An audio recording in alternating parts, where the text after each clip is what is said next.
مقيم الصلاة ومن ذريتي ربنا وتقبل دعاء ربنا اغفر لي ولوالدي ربنا اغفر لي ولوالدي وللمؤمنين يوم يقوم الحساب اللهم اغفر لي والمؤمنين والمؤمنات والمسلمين والمسلمات. تمام قسم کی حمد و ثنا اس خالق، اس مالک، اس ارض و سما کے لیے ہیں جو احکم الحاکمین کے ساتھ ساتھ رب العالمین بھی ہے. تو تمام قسم کے درود و سلام جناب الانبیاء، خاتم الرسول، خاتم الانبیاء جناب محمد الرسول اللہ صلی اللہ علیہ وسلم کے لیے. میرے سامنے میں نے آپ حضرات کے سامنے سورہ صافات کی ایک آیت تلاوت کی ہے. اس کے اندر اللہ رب العزت نے فرمایا انہم کانوا اذا قیل لهم لا الہ الا اللہ یستکبرون.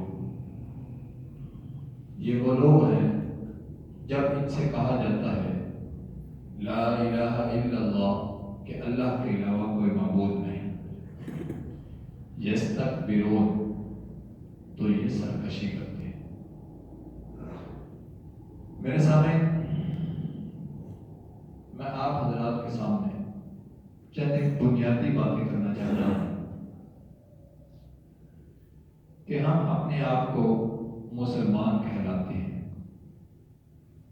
مسلمان کسے کہتے ہیں؟ مسلمان کیا کلمے ادا کرتا ہے جب وہ اسلام کے دائرے کے اندر آتا ہے تو اس کے اندر سب سے پہلا کلمہ یہی ہے کہ لا الہ الا اللہ. یا پھر میرے سامنے ہم اس کو اس طریقے سے دیکھتے ہیں کہ اللہ رب العزت کی ذات نے انسان کو بنانے کے بعد قرآن مجید کے اندر اللہ رب العزت نے ایک اور جگہ فرمایا وَإِذْ قَالَ رَبُّكَ لِلْمَلَائِكَةِ إِنِّي جَاعِلٌ فِي الْأَرْضِ خَلِيفَةً کہ اللہ رب العزت نے جب انسان کو زمین کے اوپر بھیجنا تھا اپنا خلیفہ بنا کر، اپنا نائب بنا کر، اپنا مقرر بنا کر،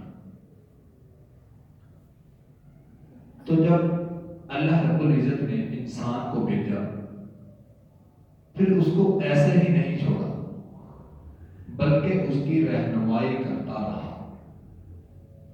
سب سے پہلے آدم علیہ السلام آئے، انہوں نے بھی ایک ہی کلمہ کہا لا الہ الا اللہ.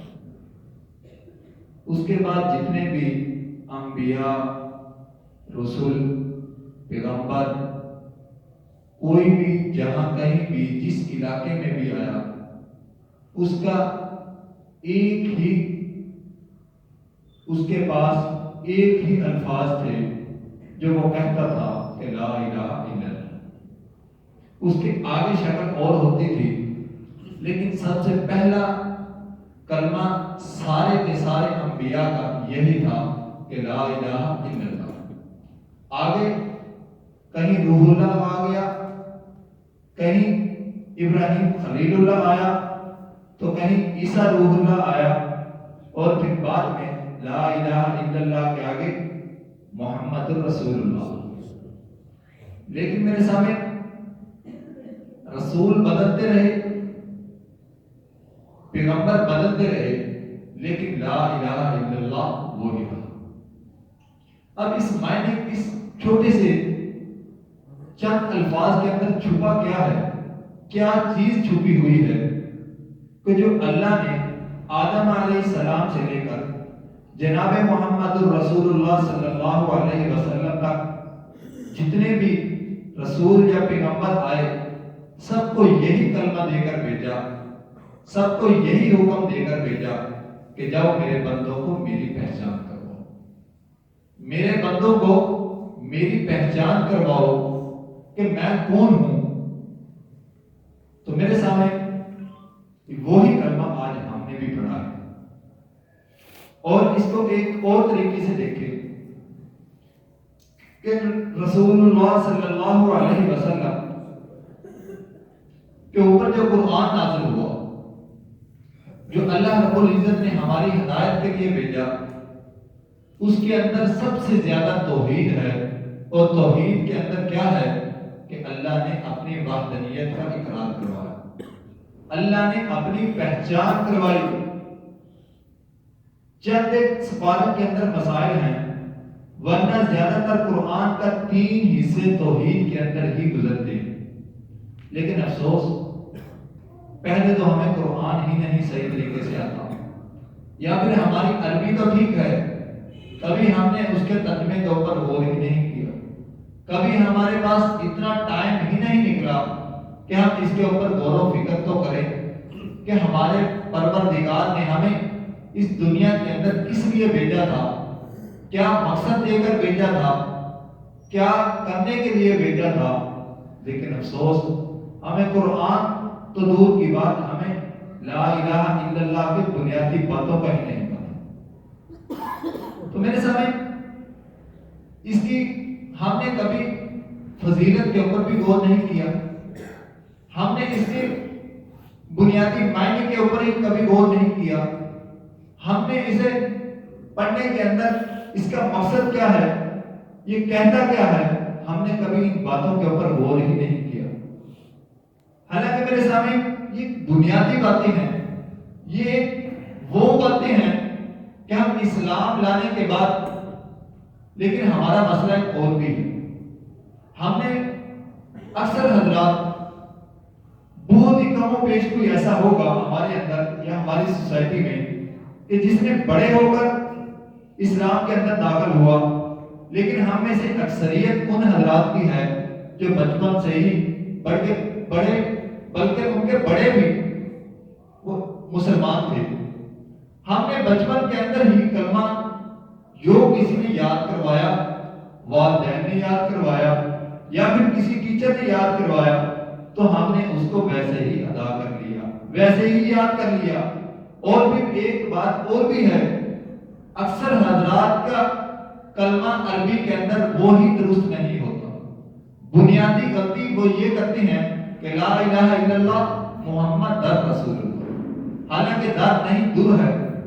تو میرے سامنے میرے آج کہنے کا مقصد یہی ہے کہ ہم نے کبھی اس کی عربی کے اوپر بھی غور نہیں کیا کہ ہمیں جس طریقے سے یاد کروا دیا گیا اسی طریقے سے ہم نے یاد کر لیا، اسی طریقے سے ہم نے اس کو، کسی نے لا الہ الا اللہ کا ورد کرنا شروع کر دیا، کسی نے اس کے ساتھ محمد رسول اللہ صلی اللہ علیہ وسلم کا ورد کرنا شروع کر دیا۔ لیکن جس مقصد کے لیے ہم نے یہ کلمہ پڑھا تھا، جس مقصد کے لیے یہ کلمہ آیا تھا، اس مقصد سے ہم کوسوں دور چلے گئے۔ میرے سامنے اگر یہ کلمہ اتنا ہی آسان ہوتا، زبان سے کہنا اتنا ہی آسان ہوتا، تو مکے کے کفار، مکے کے مشرکین، وہ بھی یہ چند ایک کلمات اپنے زبان سے ادا کر لیتے۔ ابو جہل وہ ایک سردار تھا اور عقل مند تھا وہ، لیکن اسے اس چیز کا پتہ تھا کہ میں نے اگر یہ اقرار کر لیا کہ اللہ کے علاوہ کوئی معبود نہیں اور محمد رسول اللہ صلی اللہ علیہ وسلم اللہ کے رسول ہیں، تو پھر مجھے اپنے من مرضی زندگی گزارنے کی اجازت نہیں ہوگی۔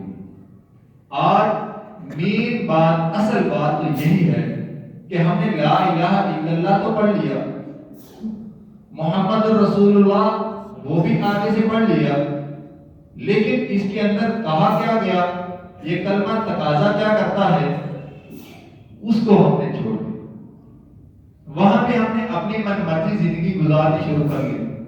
لیکن میرے سامنے یہ کلمہ ایک آسان، ایک سادہ سا نہیں ہے، بلکہ اگر جو خالی یہ کلمہ ادا کرتا ہے تو اللہ رب العزت کی ذات اسے کیا ادا کرتی ہے۔ مسلم شریف کی حدیث میں آپ حضرات کے سامنے رکھتا ہوں من کان لا الہ الا اللہ دخل الجنہ، جو شخص سچے دل سے اقرار کرتا ہے، جو شخص سچے دل سے اقرار کرتا ہے کہ لا الہ الا اللہ، اللہ رب العزت کی ذات اس شخص کو جنت کے اندر ضرور داخل کرے گی۔ تو میرے سامنے ایک اور دوسری مقام پر حدیث کے اندر یہ بھی آتا ہے، افضل الذکر لا الہ الا اللہ، سب سے افضل ذکر لا الہ الا اللہ ہے، لیکن خالی زبان سے ادا کرنا نہیں، اس کے ساتھ دل بھی ہمارا ساتھ دیتا ہو، ذہن بھی ہمارا ساتھ دیتا ہو، اور پھر یہی نہیں بلکہ ہمارا عمل بھی اس کا ساتھ دیتا ہو، پھر ہے سب سے افضل ذکر لا الہ الا اللہ۔ لیکن ہم زبان سے تو ادا کریں لا الہ الا اللہ، لیکن اس کے بعد ساتھ جھوٹ بھی چل رہا ہے، ساتھ ہماری بددانیت بھی چل رہی ہے، ساتھ ہم اور بھی ہر قسم کی غلطیاں کوتاہیاں کر رہی ہیں، تو میرے سامنے پھر ہمارا افضل ذکر یہ نہیں ہوگا۔ تو میرے سامنے اگر ہم اس سے اور آگے چلیں، قرآن مجید کے اندر اللہ رب العزت نے اس کلمے کے بارے میں کیا کہا؟ سورۃ ابراہیم، اس کے اندر اللہ رب العزت فرماتا ہے، الم تر کیف ضرب اللہ مثلا کلمۃ طیبۃ کشجرۃ طیبۃ اصلها ثابت وفرعها فی السماء۔ کیا آپ نے نہیں دیکھا اللہ تعالیٰ نے پاکیزہ کلمے کی مثال اس طرح بیان فرمائی، یہ مثال پاکیزہ درخت کی مثال ہے جس کی جڑیں مضبوط ہیں اور ٹہنیاں آسمان میں ہیں۔ اب اس آیت سے مراد کچھ علماء کھجور کے درخت کی مثال دیتے ہیں، لیکن کچھ علماء یہ کہتے ہیں اس درخت کے بارے میں ہمیں نہیں پتا یہ کہاں ہے، کس جگہ ہے، جس کی اللہ رب العزت کی ذات قرآن مجید کے اندر مثال دے رہے ہیں۔ تو میرے سامنے اور اس سے اگر ہم آگے چلیں،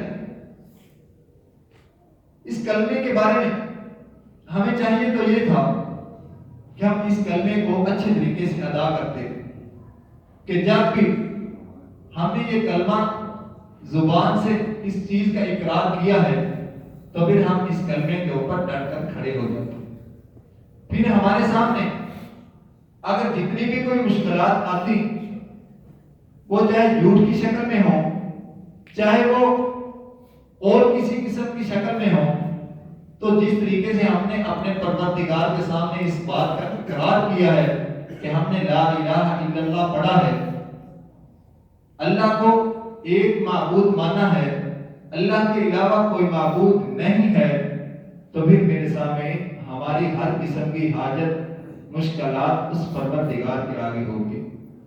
لیکن ہم نے کلمہ پڑھنے کے بعد پھر ہمارے اوپر سب سے پہلے اللہ کا حکم جو نازل ہوتا ہے، جو اللہ کا حکم لاگو ہوتا ہے، تو پھر ہم اس کی پاسداری کرتے، ہم اس کے اوپر عمل کرتے ہوئے نظر آتے۔ لیکن افسوس، ہم نے کلمہ پڑھنے کے بعد آگے اپنی من مرضی کی زندگی گزارنا شروع کر دی۔ ہم نے کلمہ پڑھا اس پروردگار کا، لیکن آگے ہم نے اپنی من مرضی، اذان ہم نے اپنی من مرضی سے تبدیل کر لی، یہاں تک کہ ہم نے نماز بھی اپنی مرضی سے ادا کرنا شروع کر دی۔ ہم نے کبھی غور نہیں کیا کہ رسول اللہ صلی اللہ علیہ وسلم نماز کس طریقے سے پڑھتے تھے، ہم نے قطعاً وہ حدیث نہیں کھولی۔ ہمیں جو علماء کہتے ہیں یا ہمارا کوئی ٹیچر ہمیں کہتا ہے کہ نماز اس طریقے سے ادا کرنی ہے، ہم نے اس کے اوپر کان اور آنکھیں بند کر کے دل کے اندر، دماغ کے اندر جو ہمارے کسی قسم کی کوئی بھی یہ چیز نہیں آئی کہ ہم اس کے اوپر غور ہی کر لیں، کیا رسول اللہ صلی اللہ علیہ وسلم کے حدیث کو کھول کر ہی دیکھ لیں کہ رسول اللہ صلی اللہ علیہ وسلم کس طریقے سے نماز ادا کرتے تھے۔ ہم نے نماز بھی اپنی من مرضی سے ہی ادا کرنا شروع کر دی، اور تو اور اس کے بعد اپنی زندگی تو ویسے ہی اپنی من مرضی کی زندگی گزارنے شروع کر دی تھی. اس کے علاوہ میرے سامنے چاہیے تو یہ تھا کہ ہم لا الہ الا اللہ پڑھنے کے بعد شرک سے دور ہو جاتے، ہمیں اپنے پروردگار کی پہچان ہو جاتی، رسول اللہ صلی اللہ علیہ وسلم کی سنت کو اپنانا شروع کر دیتے. لیکن ہم نے لا الہ الا اللہ پڑھنے کے بعد پھر غیر اللہ کے آگے جھکنا شروع کر دی، پھر ان کے نام کی نظر و نیازیں دینے شروع کر دی، پھر ہم نے انہی کو نفع نقصان کا مالک سمجھ لیا، پھر ہم نے ان کے آگے ہی اپنی عزتیں تار کروا دی، آپ نے اپنے ماتھے تک ان کے آگے ٹیک دیے. تو میرے سامنے یہ لا الہ الا اللہ یہ نہیں کہتا. لا الہ الا اللہ کہتا ہے کہ ایک خدا ہے، ایک ہی الہ ہے، ایک ہی معبود ہے جس نے تمہیں پیدا کیا ہے، جنہیں تمہیں انسان بنایا ہے. اور صرف یہی نہیں بنایا بلکہ رب العالمین نے پوری کائنات بنائی ہے. ہم سب ایک کائنات کو جانتے ہیں، لیکن میرے سامنے ذرا سائنس پہ غور کریں. وہ کہتے ہیں ایسی لاکھوں کائناتیں ہیں اور ان کو چلانے والا کون ہے؟ وہ بھی صرف اور صرف ایک ہی پروردگار ہے. تو میرے سامنے چاہیے تو یہ تھا کہ ہم لا الہ الا اللہ پڑھنے کے بعد آگے کیا کہتے جو قرآن ہمیں کہہ رہا ہے، الیس اللہ بکاف عبدا. بندہ یہ اقرار کرتا کیا الیس اللہ بکاف عبدا، کیا اللہ اپنے بندوں کے لیے کافی نہیں؟ میرے سامنے بات یہاں پہ سوچنے والی ہے کہ ہم لا الہ الا اللہ کا اقرار کرنے کے بعد آگے قرآن ہمیں یہ بات کہتا ہے کہ الیس اللہ بکاف عبدا، کیا اللہ اپنے بندوں کے لیے کافی نہیں؟ لیکن میرے سامنے ہم کسی اور ہی طرف چل پڑے، ہمیں اور ہی کسی راستے کے اوپر نکل پڑے. قرآن ایک جگہ یہ بھی کہتا ہے حسبنا اللہ ونعم الوکیل نعم المولا ونعم النصیر. ہمیں اللہ کافی ہے، وہی اچھا کارساز ہے اور وہی اچھا مولا ہے اور وہی ہمارا مددگار ہے. لیکن میرے سامنے ہم نے لا الہ الا اللہ کا معنی کے ساتھ لا الہ الا اللہ کے کہنے کے باوجود بھی سجدہ اوروں کے آگے، نظر و نیاز اوروں کے آگے، عزت ذلت ہم اوروں سے مانگنے لگ گئے. تو میرے سامنے اور اس سے آگے ہم چلیں تو قرآن ایک جگہ اور اس طریقے سے یہ اعلان کرتا ہوا نظر آتا ہے، وَمِنَ النَّاسِ مَن يَقُولُ آمَنَّا بِاللَّهِ وَبِالْيَوْمِ الْآخِرِ وَمَا هُمْ بِمُؤْمِنِينَ. میرے سامنے اللہ رب العزت کی ذات اس کے اندر ہمیں یہ بات بتلا رہی ہے کہ اگر کوئی بندہ یہ کہے کہ میں ایک اللہ پر ایمان لے آیا اور آخرت پر بھی ایمان لے آیا، تو آگے اللہ رب العزت کیا کہتا ہے؟ وَمَا هُمْ بِمُؤْمِنِينَ، وہ مومن نہیں ہے. اس کی وجہ کیا ہے کہ ہمیں جو لا الہ الا اللہ تقاضا کرتا ہے، وہ جو جس مقصد کے لیے ہم نے پڑھا ہے، اس مقصد کو اگر ہم نہیں سمجھیں گے، نفع نقصان کا مالک اس پروردگار کو نہیں سمجھیں گے، مختار کل اگر ہم اس کو نہیں سمجھیں گے، عالم الغیب اگر ہم اس کو نہیں سمجھیں گے، اگر اس کے ساتھ اوروں کو شریک کریں گے، تو اللہ رب العزت فرماتا ہے وَمَا هُمْ بِمُؤْمِنِينَ، میں ایسے لوگوں کا ایمان میرے ہاں قابل قبول نہیں ہے، وہ مومن نہیں ہو سکتے. تو میرے سامنے ایک اور جگہ اللہ رب العزت فرماتا ہے وَإِلَٰهُكُمْ إِلَٰهٌ وَاحِدٌ لَا إِلَٰهَ إِلَّا هُوَ الرَّحْمَٰنُ الرَّحِيمُ. چاہیے تو یہ تھا کہ ہم کلمے کا اقرار کرنے کے بعد، کلمے کی بنیادی چیزیں سمجھنے کے بعد پھر یہ ہماری طرف سے اعلان ہوتا جو اللہ رب العزت کی ذات نے قرآن مجید کے اندر کیا ہے وَإِلَٰهُكُمْ إِلَٰهٌ وَاحِدٌ لَا إِلَٰهَ إِلَّا هُوَ الرَّحْمَٰنُ الرَّحِيمُ. دنیا میں رہنے والوں تمہارا صرف ایک ہی الہ ہے، اس کے علاوہ کوئی اور الہ نہیں ہے، اور پھر اس کے ساتھ ساتھ وہ رحمان بھی ہے اور رحیم بھی ہے. اس کو پہچانو تو صحیح.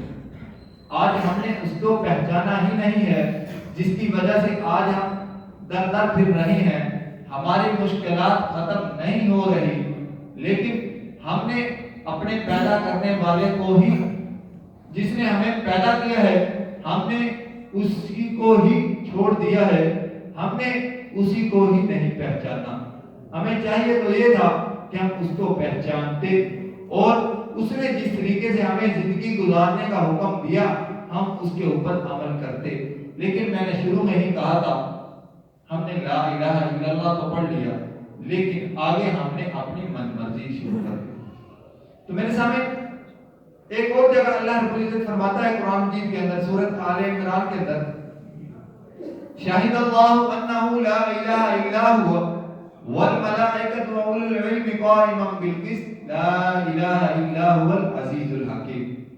اللہ تعالیٰ نے گواہی دی ہے کہ اس کے سوا کوئی الہ نہیں، اور اسی بات کی گواہی فرشتے بھی دیتے ہیں۔ اللہ رب العزت کی ذات اس آیت کے اندر ہمیں بتلا رہا ہے کہ اس بات کی گواہی فرشتے بھی دیتے ہیں، اور اس بات کی گواہی وَأُولُو الْعِلْمِ قَائِمًا بِالْقِسْطِ، جو علم رکھتے ہیں، جو انصاف کرنے والے ہیں، جو لوگ سمجھدار ہیں، وہ بھی اس بات کی گواہی دیتے ہیں کہ لا الہ الا اللہ، اللہ کے علاوہ کوئی معبود نہیں ہے۔ تو میرے سامنے اگر ہم اور اس سے آگے چلیں، ایک بات اور بھی ہے کہ اگر ہم نے سچے دل سے اخلاص کے ساتھ لا الہ الا اللہ پڑھا ہوگا اور پھر اس کے اوپر عمل بھی کرتے رہے زندگی کے اندر، لیکن اس کے باوجود ہمارے اوپر کوئی چھوٹی موٹی غلطیاں ہماری زندگی کے اندر ہمارے ساتھ ہوتی رہی، تو قیامت والے دن اللہ رب العزت کی ذات ہمارے ساتھ کس طریقے سے پیش آئے گا، رسول اللہ صلی اللہ علیہ وسلم نے ہمیں بتلا دیا۔ ترمذی کے اندر یہ حدیث ہے کہ اللہ رب العزت کی ذات روز جزا کے دن ایک بندے کو بلائے گا، اسے کہے گا کہ تیرے پاس کچھ ہے جو تجھے میں بخش دوں، جنت کے اندر داخل کر دوں۔ وہ کہے گا کہ میرے مولا، میرے پروردگار، میرے پاس کچھ نہیں، سارے کے سارے گناہ ہی ہیں۔ فرشتوں نے اس کے سامنے اس کے گناہوں کی فائلیں رکھ دی، اس کے سامنے رکھی ہیں، تو وہ کہے گا کہ میرے پروردگار، مجھے تو میرے گناہ ہی گناہ نظر آتے ہیں، لیکن اللہ رب العزت کی ذات کہیں گے آج کسی کے اوپر ظلم نہیں ہوگا، میں کسی کے اوپر ظلم نہیں کروں گا، تیری ایک نیکی ہے میرے پاس۔ تو وہ نیکی کیا ہے؟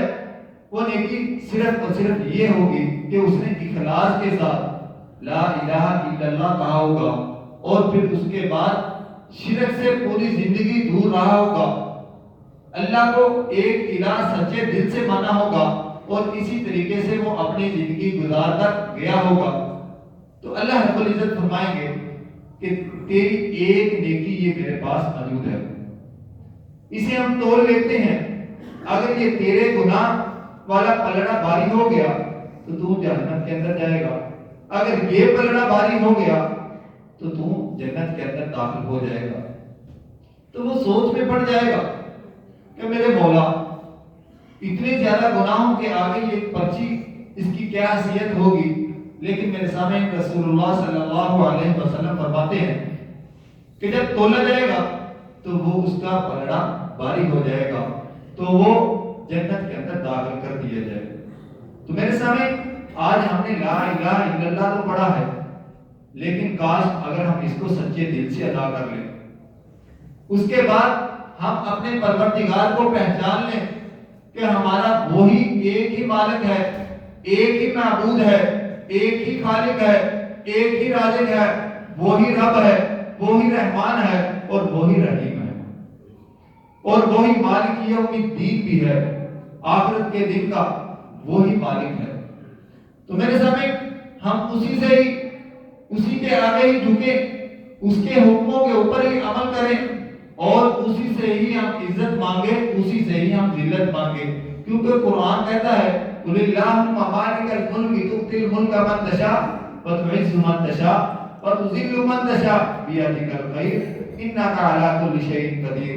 اسے آگے والی آیت کے اندر اللہ رب العزت فرماتے ہیں تولج اللیل فی النہار تولج اللیل فی النہار وتولج النہار فی اللیل. کون ہے جو دن کو نکالتا ہے؟ کون ہے جو رات کو لے آتا ہے؟ اور پھر آگے اللہ رب العزت فرماتا ہے وَتُخْرِجُ الْحَيَّ مِنَ الْمَيِّتِ وَتُخْرِجُ الْمَيِّتَ مِنَ الْحَيِّ. کون ہے جو موت سے زندگی دیتا ہے، انڈے کے اندر سے زندگی نکال دیتا ہے اور پھر زندگی سے موت کی طرف لے جاتا ہے.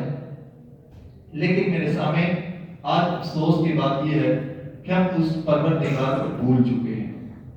آج ہم اسے بھول جانے کی وجہ سے ہماری مشکلات دن بدن بڑھ رہی ہیں. کاش ہم اسی کی طرف رجوع کریں، ہم اسی کی طرف دیکھیں، اسی کے حکموں کے اوپر زندگی گزاریں اور رسول اللہ صلی اللہ علیہ وسلم کے طریقے کے اوپر زندگی گزارتے ہوئے اس دنیا سے جائیں گے تو یقیناً ہماری غلطیاں کوتاہیوں سے درگزر ہو جائے. تو میرے سامنے آخر کے اندر ایک اور بات میں کرتا جاؤں. یہ ملک بھی لا الہ الا اللہ کے نعرے سے وجود میں آیا تھا. کیا ہم نے کبھی غور کیا کہ ہم نے لا الہ الا اللہ کے نعرے کے اوپر یہ ملک حاصل کیا، لیکن ہم نے حال اس کا کیا کیا یہ آپ حضرات مجھ سے زیادہ جانتے ہیں کہ ہمارے پڑوسی ملک وہ ترقی کر گئے اور ہم روز بروز دلدل کے اندر، دلدل کی گہرائیوں کے اندر گرتے جا رہے ہیں. ہم گرتے ہی جا رہے ہیں. اس کی وجہ کیا ہے؟ اس کی وجہ بھی میرے سامنے صرف یہی ہے. اس کی وجہ کا بھی اللہ رب العزت کی ذات نے اس کی وجہ قرآن کے اندر ہمیں بدلا دی. وَمَنْ أَعْرَضَ عَنْ ذِكْرِي فَإِنَّ لَهُ مَعِيشَةً ضَنكًا. جس نے اپنے پروردگار سے منہ موڑ لیا، جس نے اس کے ذکر سے منہ موڑ لیا، جس نے اس کے حکموں سے منہ موڑ لیا، جس نے اپنی من مرضی سے زندگی گزارنا شروع کر دی تو معیشتاً ضنکا، میں نے ان کی ہر قسم کی زندگی کو تنگ کر دیا. تو میرے سامنے کیا آج ہمارے ساتھ وہی حال نہیں؟ چاہیے تو یہ تھا کہ یہ ملک حاصل کرنے کے بعد اس کا دستور بھی قرآن ہوتا، اس کا آئین بھی قرآن ہوتا، اس کا قانون بھی قرآن ہوتا. لیکن میرے سامنے آج ہم نے قرآن کو صرف اور صرف جھوٹی قسموں کے لیے رکھ لیا. آج ہم نے قرآن کو صرف ختم کے لیے رکھ لیا یا قرآن خوانی کے لیے رکھ لیا. لیکن قرآن کہتا کیا ہے؟ قرآن آیا کس لیے تھا؟ قرآن کس مقصد کے لیے آیا تھا؟ وہ ہم نے چھوڑ دی. تو میرے سامنے ہمارا ملک بھی جس طریقے سے ہماری زندگی نہیں بدل سکتی، اسی طریقے سے ہمارا ملک بھی صحیح سمت نہیں چل سکتا جب تک قرآن کے اوپر ہم اپنے ملک کو، اپنے ملک کا دستور قانون ہم قرآن کے اوپر نہیں کرتے. اس وقت تک ہمارا حال یہی ہوگا. تو اس لیے میرے سامنے ہمیں چاہیے کہ ہم اپنے پروردگار کی طرف آئیں. جو وعدہ ہم نے کیا ہے لا الہ الا اللہ کی شکل و صورت میں، ہم اس کے اوپر قائم و دائم رہیں اور ہم اس کے معنی کو سمجھیں، ہم اس کی فضیلت کو سمجھیں، ہم اس کے مقصد کو سمجھیں. جب ہم اس کے مقصد کو سمجھیں گے تو یقیناً ہم اپنے راستے کی طرف چل نکلیں گے. اگر ہم نے یہ کہا کہ ہمیں صرف اور صرف زبان سے ادا کرنے سے، زبان کے اندر ادا کرنے سے کہ ہمیں لا الہ الا اللہ پڑھنے کی وجہ سے ہمیں جنت مل جائے گی، تو میرے سامنے یہ ہرگز نہیں. اور یہ بات میں خود بھی نہیں کہہ رہا بلکہ اللہ کا قرآن کہتا ہوا نظر آتا ہے. وَمَا يُؤْمِنُ أَكْثَرُهُم بِاللَّهِ إِلَّا وَهُم مُشْرِكُونَ. وَمَا يُؤْمِنُ أَكْثَرُهُم بِاللَّهِ إِلَّا وَهُم مُشْرِكُونَ.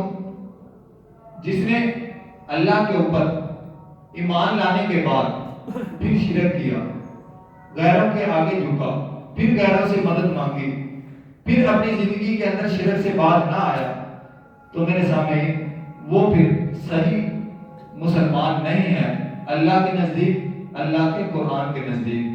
ایک اور جگہ اللہ رب العزت نے فرمایا وَلَوْ أَشْرَكُوا لَحَبِطَ عَنْهُمْ وَلَوْ أَشْرَكُوا لَحَبِطَ عَنْهُمْ مَا كَانُوا يَعْمَلُونَ. اللہ رب العزت نے اس آیت کا مفہوم یہ ہے کہ میں نے اس کے اعمال کو ضائع کر دیا۔ تو اللہ رب العزت کی ذات ہمیں قرآن کو سمجھنے، اپنے حکموں کے اوپر عمل کرنے اور رسول اللہ صلی اللہ علیہ وسلم کے طریقے کو اپنانے کی توفیق عطا فرمائے۔ اور دعوانا الحمدللہ۔